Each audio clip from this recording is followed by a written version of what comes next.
tuntutan kita agar adanya gelar perkara khusus itu bisa dilaksanakan. Dan dengan demikian nantinya bisa ditindaklanjuti ke proses berikutnya. Berarti penghentian penyelidikan itu harus dianulir. Dan gejala penganuliran itu melalui proses pemberitahuan seperti ini. Ijazah yang diduga palsu ini salah satu daripada permasalahan itu. Saya kira baik Roy Suryo, Bung Nusianipar, Dr. Tifa, dan lain-lain, termasuk Bang Rizal Fadilah, Ketua Barreskrim ternyata juga lagi sibuk dengan masalah korupsi. Nah, kita acungi jempol ya, karena kemudian terbuka bahwa masalah Jokowi itu tidak hanya soal ijazah palsu saja, ya, tapi masalah korupsi juga. Dari soal kalau dalam hukum pidana yang wajib membuktikan itu adalah jaksa penuntut umum, bukan Bang Rizal dan kawan-kawan. Ini ngawur ini, ya kan? Jadi saya nggak mau berpanjang-panjang. Sebenarnya apa yang kita alami hari ini, kalau dalam bahasa hukum ya, itu. Assalamualaikum warahmatullahi wabarakatuh. Kami dari TPUA ya, yang juga disertai oleh beberapa aktivis telah mendatangi Barreskrim, khususnya Karo Wasidik ya, Barreskrim Mabes Polri. Tujuannya pertama adalah menanyakan tentang perkembangan surat yang dibuat oleh TPUA tanggal 26 Mei 2025 berkaitan dengan keberatan terhadap pengumuman Dirtipidum tentang penghentian penyelidikan kasus dugaan ijazah palsu Joko Widodo dan mengajukan usul serta mendesak agar diadakan gelar perkara khusus sebagaimana diatur dalam Perkapolri 6 tahun 2019 bahwa gelar perkara khusus itu ada sebagai satu mekanisme kalau pihak berkeberatan atas penghentian penyidikan ataupun keputusan penyelidik ya. Dalam hal ini Dirtipidum. Nah, kami membuat surat memohon perkembangan, informasi perkembangan dari apa yang telah disampaikan oleh TPUA itu. Dan juga menambah bukti baru. Bukti baru yaitu semacam bantahan lah terhadap konten yang telah dikemukakan oleh Dirtipidum pada tanggal 22 Mei ya, yang lalu itu, yang menghentikan penyelidikan dugaan ijazah palsu Joko Widodo tersebut gitu. Jadi intinya seperti itu. Dan ternyata pada hari ini pihak Karo Wasidik itu sudah memberi jawaban, itu kan, bertanggal 4 Juni 2025, berarti beberapa hari yang lalu ya. Yang intinya adalah surat pemberitahuan perkembangan penanganan Dumas. Itu jadi surat kita tanggal 26 Mei yang lalu dijawab, gitu kan, bahwa jawabannya ada pemberitahuan secara tertulis tanggal 4 Juni 2025. Yang intinya sebetulnya poin intinya adalah mungkin poin 2 lah. Poin 1-nya rujukan, yaitu sehubungan dengan rujukan di atas. Dengan ini diberitahukan bahwa Biro Wasidik Barreskrim Polri telah menerima surat pengaduan saudara dan akan ditindaklanjuti sesuai peraturan perundang-undangan yang berlaku.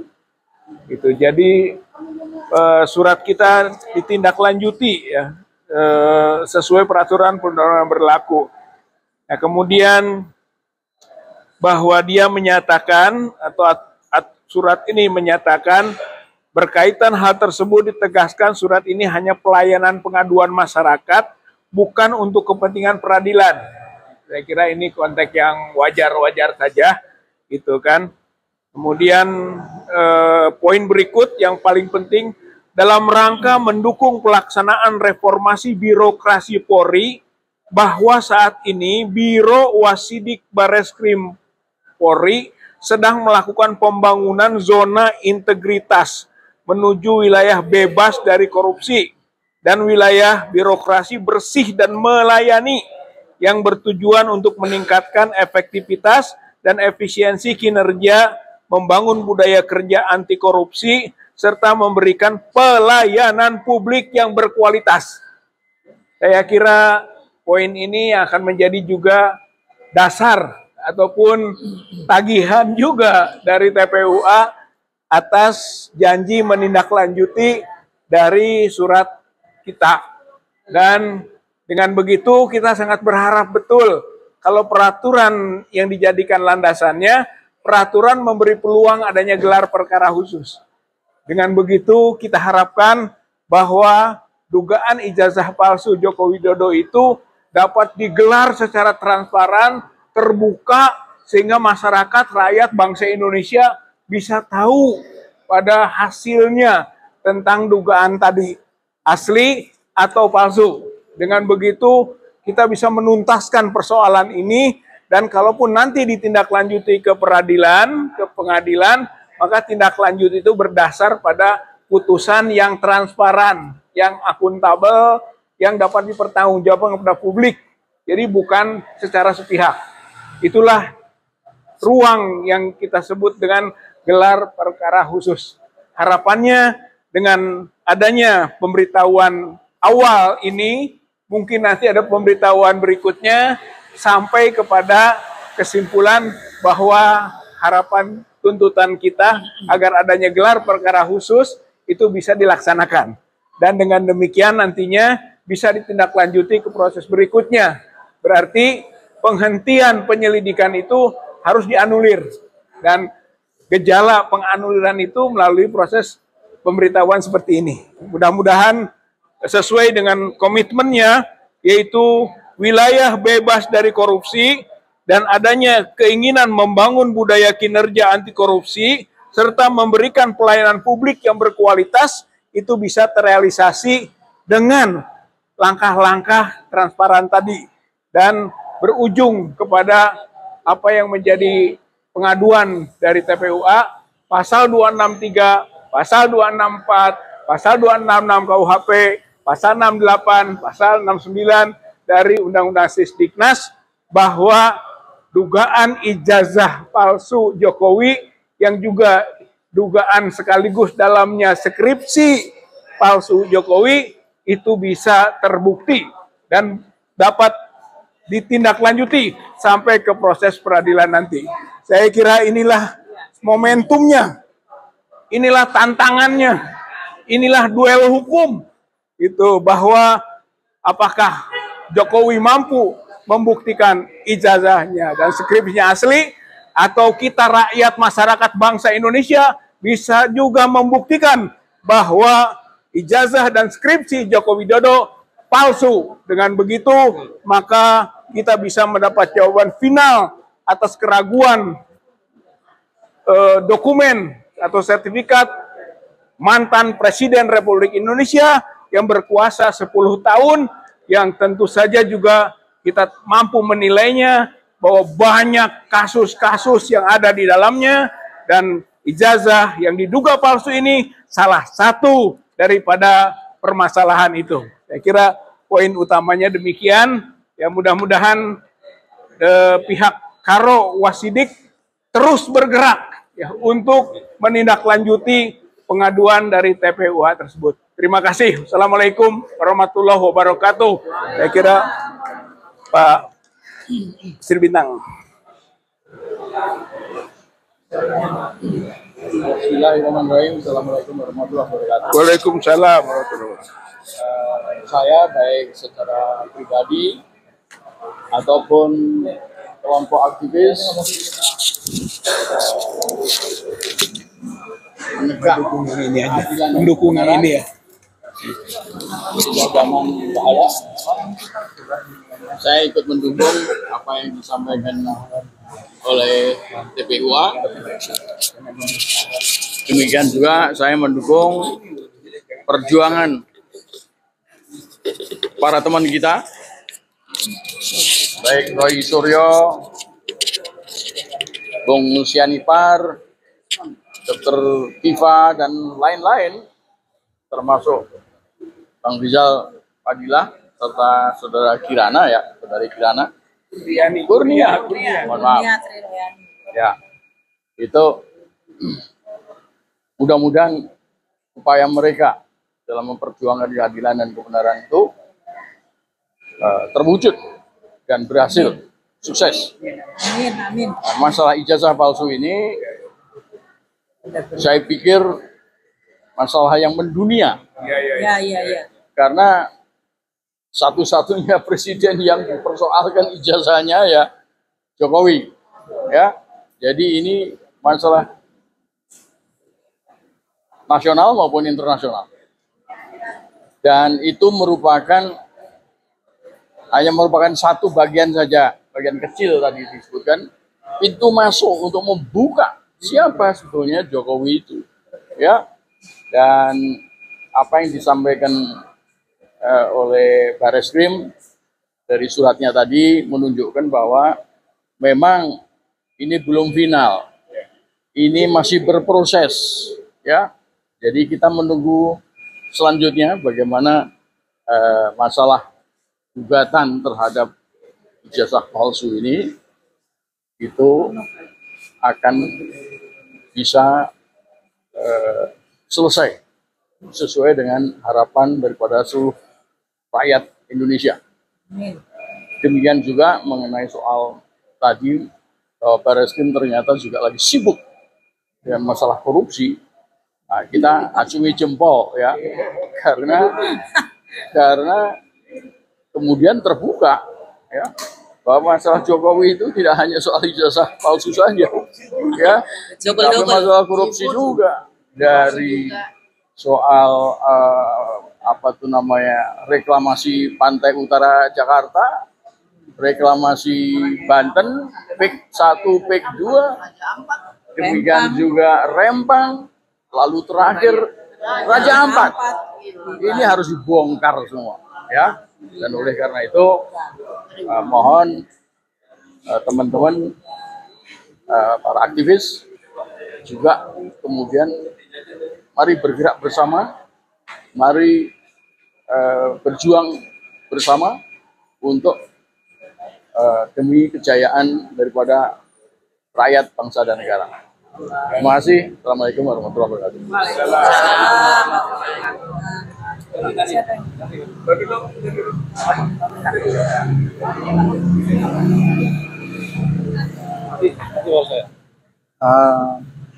Saya hanya menambahkan apa yang diterima oleh Mas Rizal Fadila siang ini patut kami memberikan apresiasi kepada pihak kepolisian bahwa ada wajah humanis yang ditampilkan oleh polisi hari ini sesuai dengan slogan mereka, serve and protect.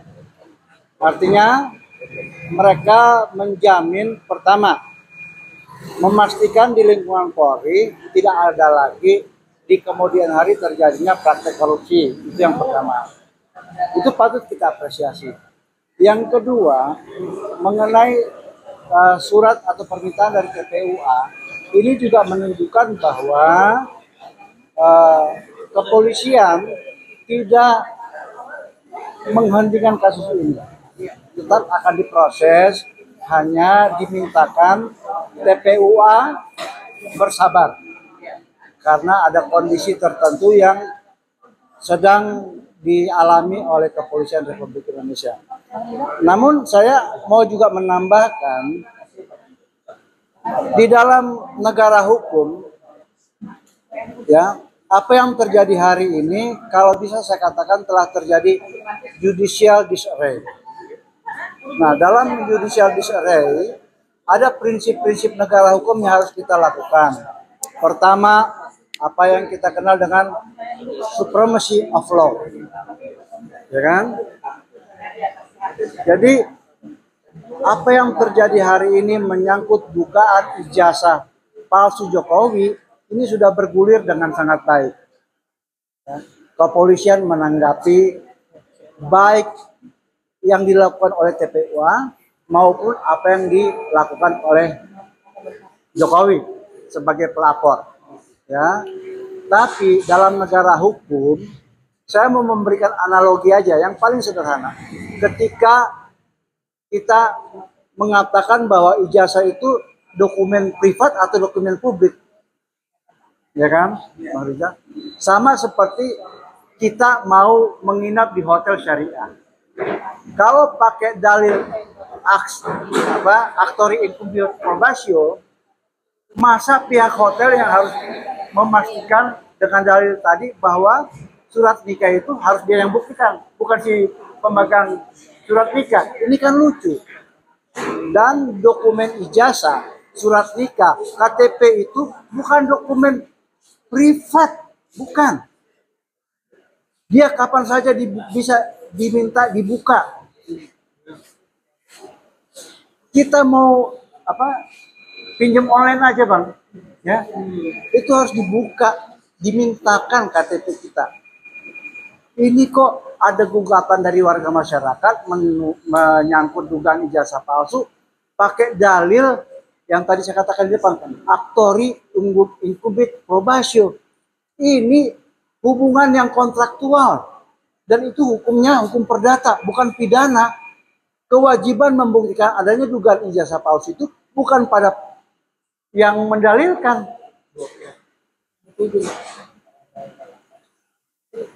Kalau dalam hukum pidana yang wajib membuktikan itu jaksa penuntut umum, bukan Bang Rizal dan kawan-kawan. Ini ngawur ini, ya kan? Jadi saya nggak mau berpanjang-panjang. Sebenarnya apa yang kita alami hari ini, kalau dalam bahasa hukumnya itu devil advocate. Perdebatan yang agak penting. Nah sekarang kita harus buktikan bahwa negeri ini menuju kepada yang sejatinya sebagai Reichstag. Ya, biarkan berproses semua ini. Polisi harus jujur, fair, adil, punya kapasitas untuk kemudian mengembangkan perkara ini dengan seterang-terangnya, agar rakyat dan negeri ini patuh terhadap hukum. Terima kasih. Dan terakhir, sebagai aktivis pro demokrasi, saya juga salah satu aktivis 98 yang memimpikan negeri ini menjadi negeri yang baik dengan hukum yang dijalankan setegak-tegaknya dan seadil-adilnya terhadap siapapun, even dia mantan presiden. Kalau perlu presidennya juga, ya kan? Demikian, terima kasih. Pak, namanya? Saya Firman Tenri, advokat, aktivis 98. Apalagi? Nomor sepatu. Yuk, mama kumpul kita yuk. Yuk. Nah, ini. Mama, ayo mama. Ada sebelah sini. Yuk.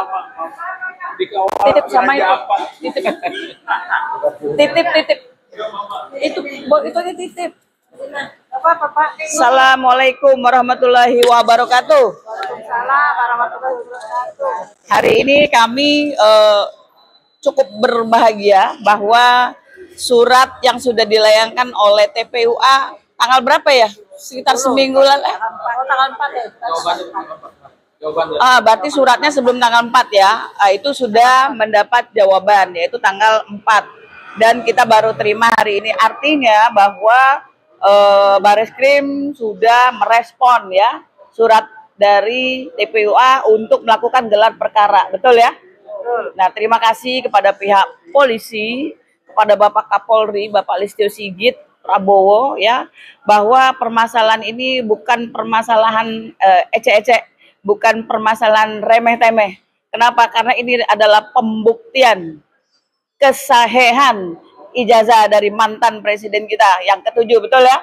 Betul. Kami tidak berpanjang lebar, kami emak-emak selalu berharap karena kami selalu membersamai. Artinya apa? Kami pengen ini berjalan dengan baik, tidak ada ribut di sana sini. Tuh, pasukan kita datang terus ya. Jadi jangan dianggap ini permasalahan yang ecek loh. Selalu pada ngomong apa? Kan sudah nggak jadi presiden, ngapain sih diurusin ijazahnya? Nggak begitu. Ini adalah komitmen kita. Bagaimana kita melaksanakan undang-undang ya. Baik undang-undang pemilihan presiden, itu yang paling penting sekali. Itulah kenapa kita tidak ada komitmen sehingga MK-nya bisa diobok-obok kemarin di Pilpres 2024, betul ya? Makanya jangan sampai kejadian lagi kita tetap kawal ya, walaupun kami mak-mak, tapi alhamdulillah kami memiliki pemikiran atau akal yang waras. Betul Ibu-Ibu? Betul. Terima kasih, semoga Bapak Kapolri dan Bapak Presiden Prabowo Subianto segera menyelesaikan ini. Karena kami lihat bahwa Pak Jokowi kan lagi sakit tuh. Kami pengen ini cepat selesai, jangan sampai terjadi kenapa-napa dengan beliau. Kita doain cepat sembuh ya. Baik, wassalamualaikum warahmatullahi wabarakatuh.